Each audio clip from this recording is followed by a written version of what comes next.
Hi! In front of me is ZTE Blade A51, and today I would like to show you where you can locate all your downloads.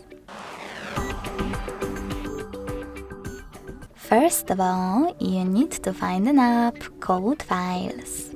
When you find it, click on it.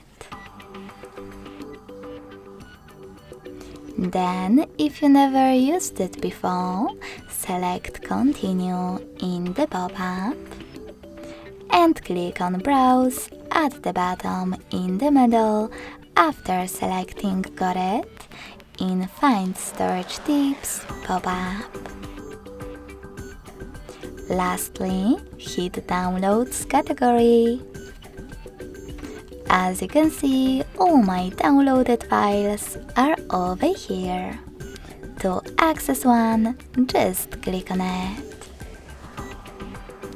Thanks so much for watching. If you enjoyed this video, don't forget to leave a like, comment and subscribe. Bye!